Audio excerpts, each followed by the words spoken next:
Ce que je sais. Ce que je sais est une émission débat sur Radio Lomé.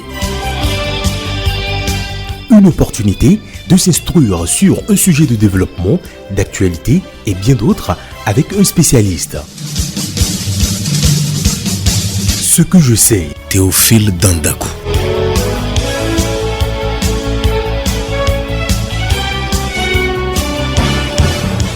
Des entreprises qui disparaissent 2 ans seulement après leur création au Togo. Une situation inquiétante pour laquelle le gouvernement cherche des solutions. Pour encourager et promouvoir les PME, cette émission vous est proposée. Nous recevons aujourd'hui M. Edem Adjamagbo. M. Edem, bonjour. Bonjour. Vous êtes le président directeur général de CEMOA Group. Nous parlons dans ce numéro de la start-up qui révolutionne les moyens de paiement en Afrique. Et c'est l'une des spécialités de votre groupe. Alors, M. Adjamagbo, racontez-nous un peu votre histoire professionnelle et votre parcours. D'accord, merci beaucoup pour cette invitation.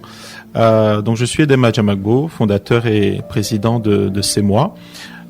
Mon parcours est avant tout celui d'un passionné de technologie et d'innovation au service de l'Afrique. Après mes études d'ingénieur en France, j'ai commencé ma carrière dans des grands groupes internationaux où j'ai pu acquérir une solide expérience en matière de technologie digitale ainsi que en gouvernance de la stratégie digitale. Mais très vite, j'ai ressenti le besoin de revenir en Afrique et plus particulièrement chez moi au Togo pour apporter des solutions concrètes aux défis locaux, notamment dans le domaine de l'inclusion financière et de la digitalisation des services.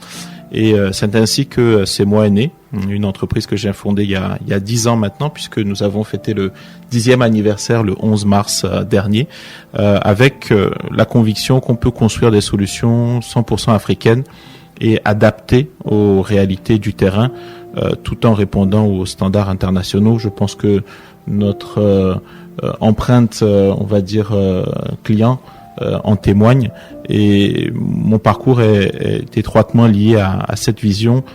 C'est celle d'un continent qui innove par lui-même, pour lui-même, et chez CEMOA, nous apportons un plus au quotidien des gens.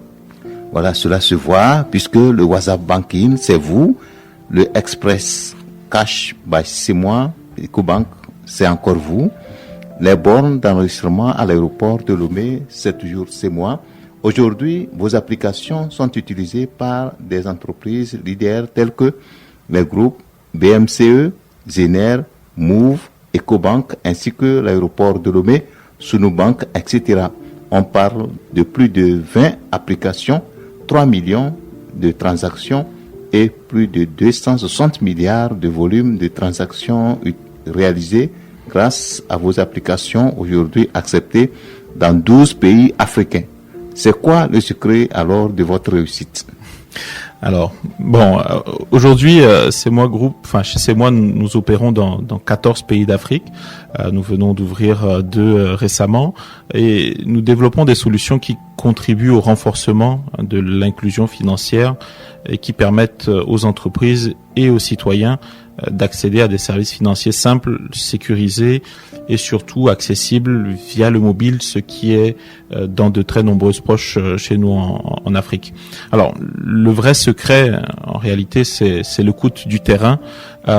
Chez CEMOA, on ne développe pas des technologies pour le plaisir d'innover, mais pour résoudre des problèmes concrets. Je vais vous donner un exemple. Dans ma formation d'ingénieur, on nous a expliqué que nous serons les architectes de demain. Nous allons révolutionner le monde, et je suis revenu au Togo en 2016 avec cette idée-là en tête de créer des bornes de paiement digital pour permettre la digitalisation, la décentralisation des paiements de factures d'eau, d'électricité. Et ces bornes-là ont été déployées notamment à la foire de Lomé de 2017 que nombreux ont vu. Et malheureusement, ce n'a pas rencontré un succès commercial, même si technologiquement parlant, le fait de créer ces bornes-là était au Togo, ici, était innovant, était révolutionnaire.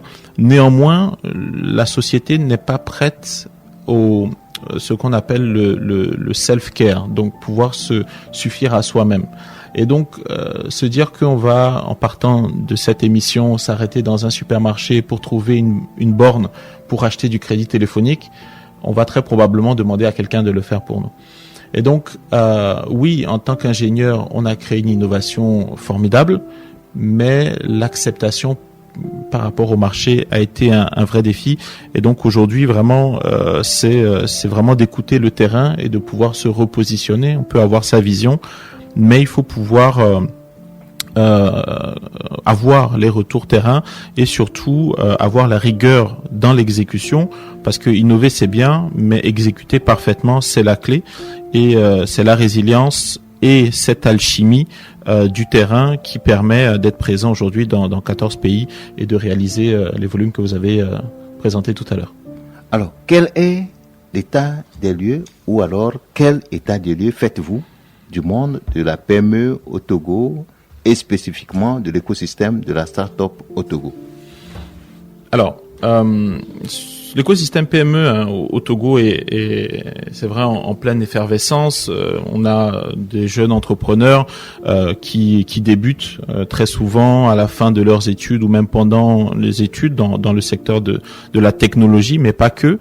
Et donc ces jeunes font preuve d'une créativité remarquable. Nous avons des solutions ingénieuses qui sont créées par nos frères, mais cependant on a des défis qui persistent, tels que l'accès au financement, la formation technique et la structuration des entreprises, qui sont trois composantes fondamentales pour pouvoir réussir.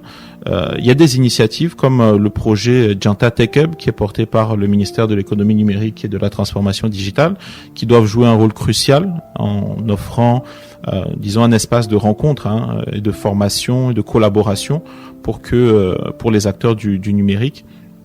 Et plus récemment, on peut citer également la synergie Togotech, qui est donc une synergie des 15 startups digitales du Togo qui se sont mis ensemble afin de pouvoir porter les messages auprès d'une part des autorités, mais également d'autre part du secteur privé, afin de pouvoir soutenir en fait cette dynamique du doing digital business au Togo.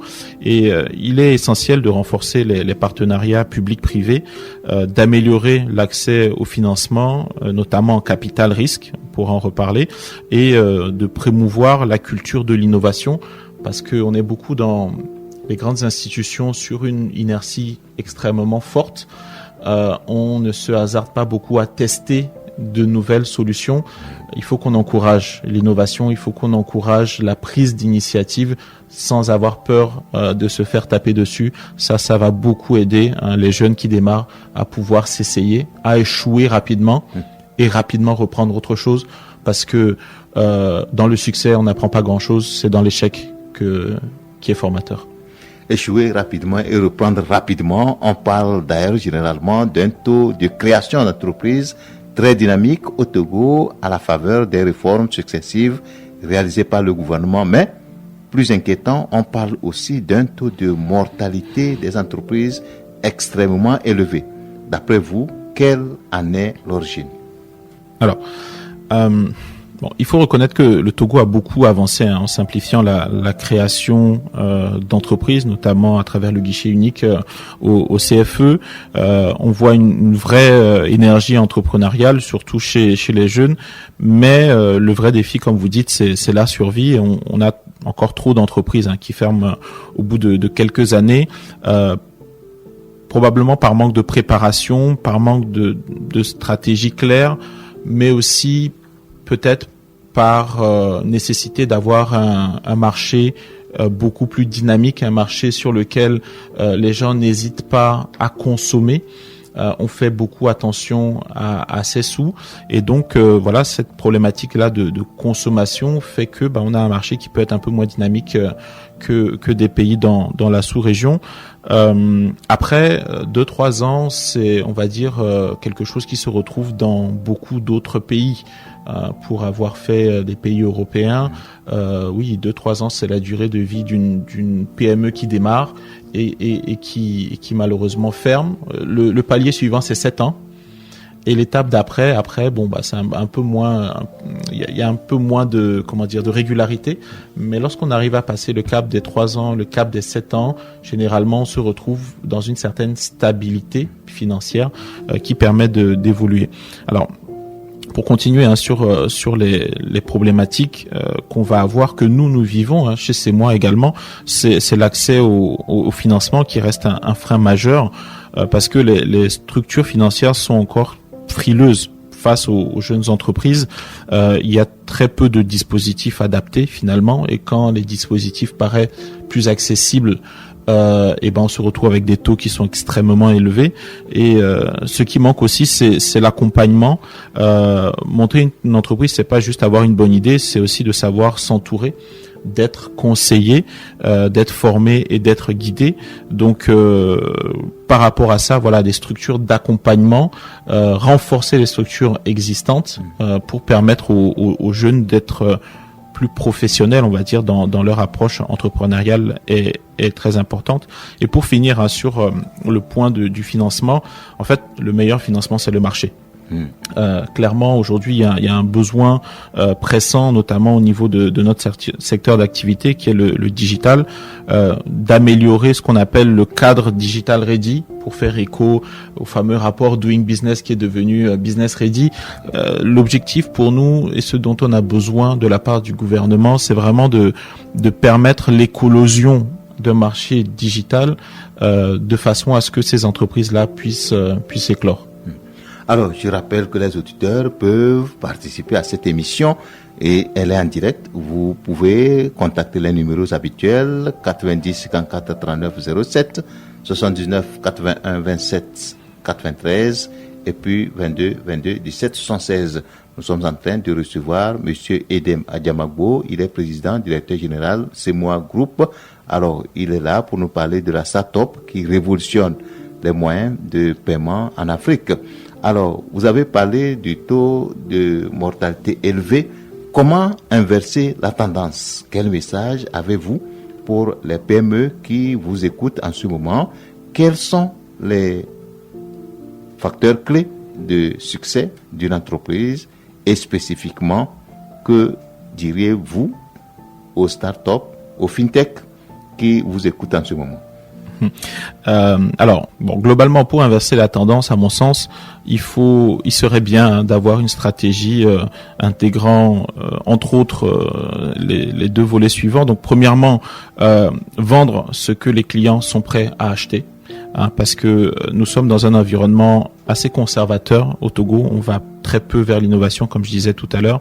Le changement doit être apporté progressivement et aussi grâce à la survie de l'entreprise. Donc, il faut pouvoir générer du chiffre d'affaires pour permettre de survivre et un jour ou l'autre, en fait, la vie vous donnera raison. C'est un peu l'expérience qu'on a vécue chez CEMOA.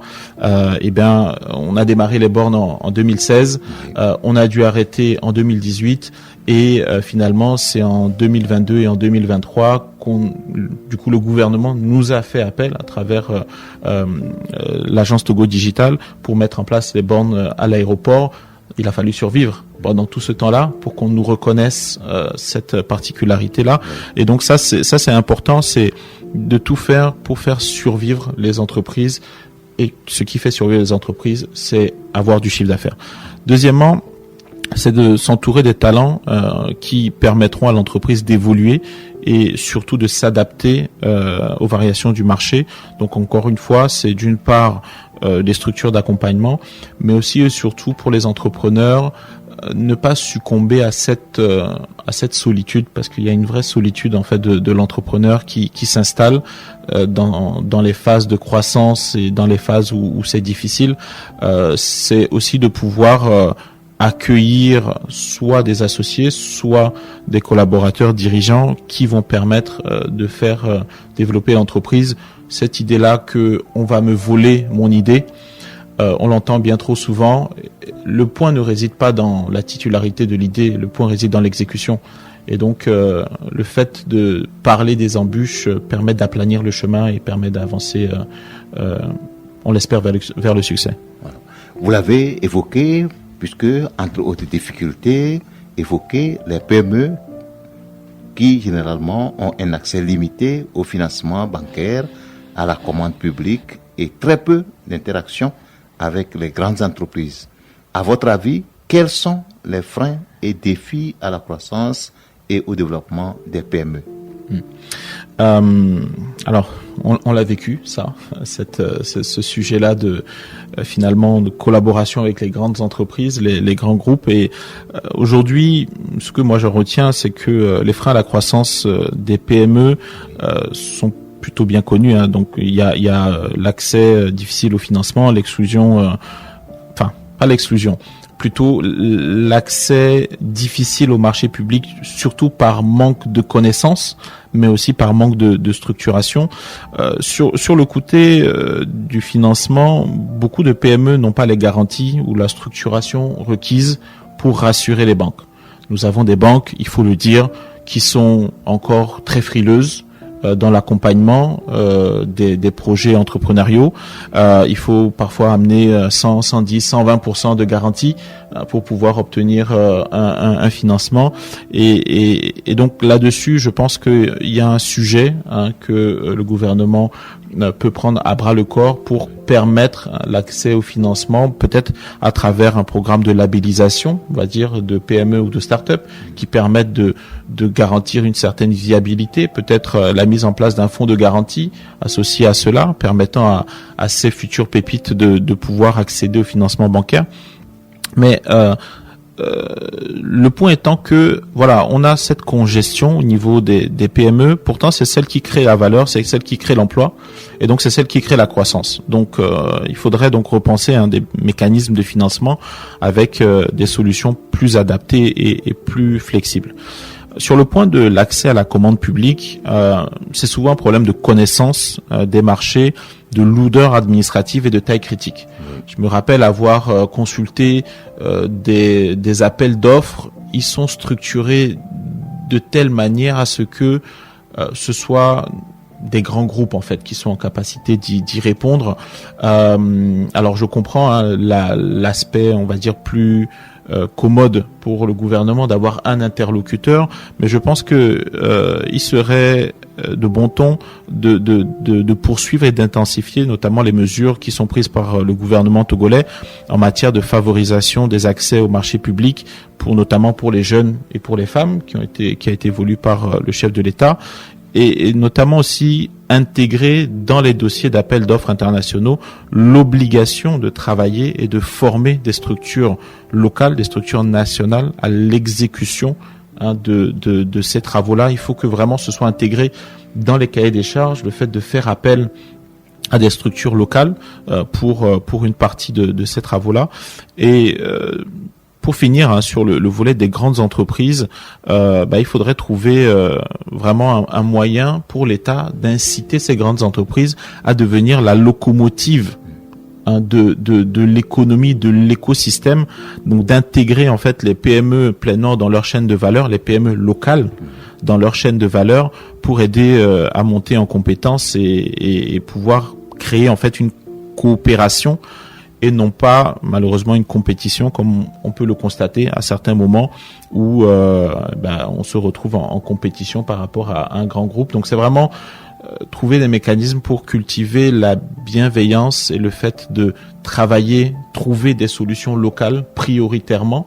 Aujourd'hui au Togo, dans le code du travail, si on doit embaucher un étranger, on doit justifier de la raison pour laquelle on embauche un étranger, qu'on ne soit pas en capacité de trouver cette compétence-là localement. Eh bien, il serait intéressant de pouvoir étudier dans quel contexte on puisse, plutôt que de faire appel à des prestataires étrangers, pouvoir trouver de l'expertise localement quand c'est possible, et le cas échéant d'avoir à le justifier. Comme ça créera un marché local et ça permettra aux uns aux autres de pouvoir s'y retrouver. Voilà. Nous sommes en train de recevoir le président, directeur général, PDG Simwa Group, monsieur Edem Adjamagbo. Alors, l'une de nos avant-dernières préoccupations est, en quelques mots, pour faire face à ces défis, que doivent faire les entreprises et que doit faire l'État pour les PME en général et pour les startups en particulier. Alors, s'agissant des entreprises, je pense que dès le départ, il faut qu'elles puissent se structurer, même modestement, pouvoir dissocier, si on parle un langage un peu terre à terre, à dissocier l'argent de la popote de l'argent de l'entreprise, réellement avoir une comptabilité saine.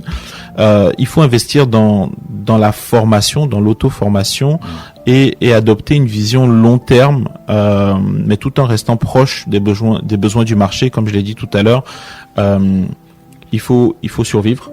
Donc, il faut pouvoir générer du chiffre d'affaires. Et donc, pour moi, la clé, c'est la rigueur et malheureusement, dans notre écosystème africain, la nécessité de se forger une carapace, d'avoir une résilience très importante pour pouvoir y arriver.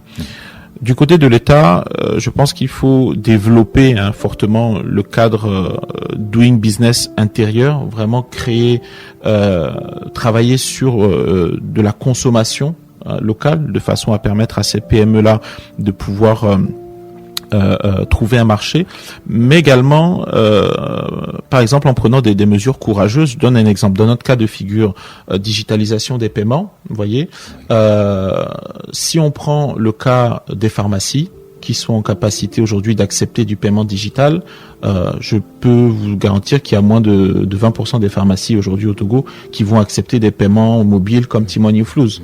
Il y a eu il y a quelques mois un scandale d'une dame qui est arrivée dans une clinique très tard la nuit et qui n'avait pas de liquidité sur elle et qu'il a fallu qu'elle aille se trouver tard la nuit un point de retrait avant de venir payer en espèces. Donc c'est prendre des mesures courageuses, par exemple limiter le montant du paiement en espèces pour favoriser le paiement digital ou institutionnaliser dans certains secteurs d'activité clés le fait de payer en digital.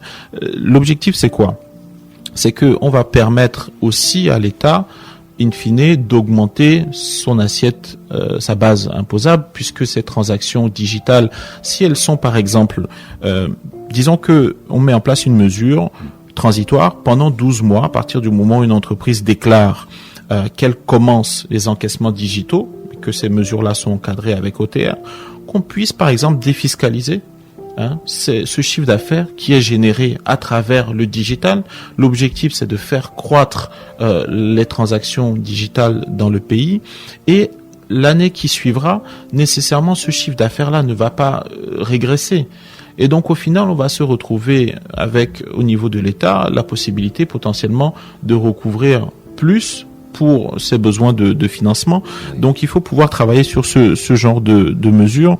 Et enfin, faciliter l'accès au financement avec au financement en capital risque, donc pouvoir attirer des investisseurs pour les PME. On a un travail formidable qui est fait par le ministère de l'Industrie et de la Promotion des Investissements pour attirer des capitaux sur des projets structurants au Togo, des projets institutionnels, mais il y a un travail à faire au niveau du secteur privé et donc il y a un marketing assumé et systématisé de la destination Invest in Togo qui doit être fait parce que on est dans une compétition mondiale et pour parler un peu terre à terre, il faut habiller la mariée pour qu'elle soit belle. Ouais. Et donc un des exemples, ça va être dans des déplacements ministériels ou présidentiels, avoir un collège d'entrepreneurs qui suivent la délégation et pour lesquels des rendez-vous puissent être organisés afin de mettre en place des partenariats avec ces entreprises. Et sur le sujet des startups,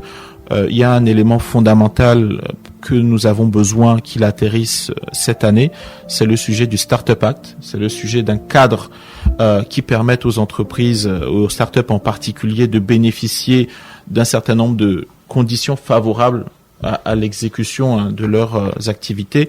Et donc, c'est notamment un des sujets que Togotech va porter aux côtés du ministère de l'économie numérique et de la transformation digitale, c'est d'avoir, comme dans certains pays voisins, un cadre juridique favorable aux investissements en capital privé et au développement des startups.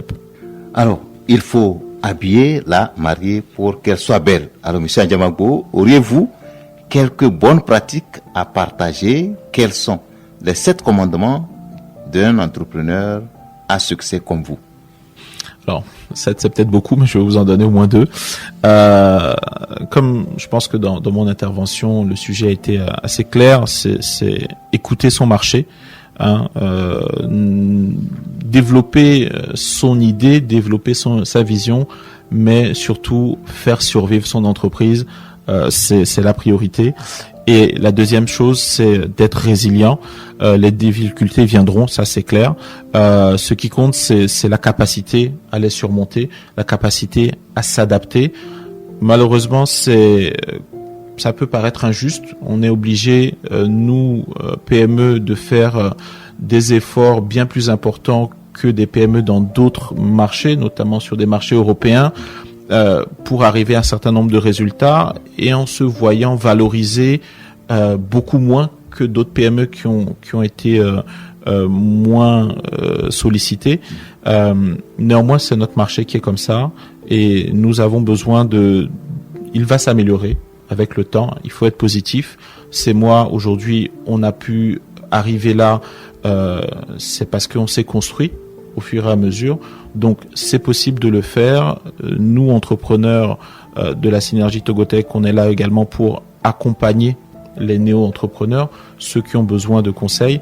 Et donc, c'est ensemble qu'on pourra construire ce cadre Doing Digital Business favorable pour le Togo.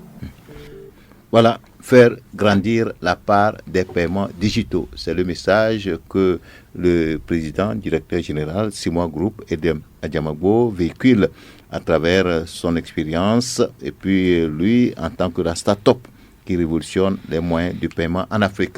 C'était l'émission Ce que je sais d'aujourd'hui. Le thème, vous l'avez suivi, la start-up qui révolutionne les moyens de paiement en Afrique.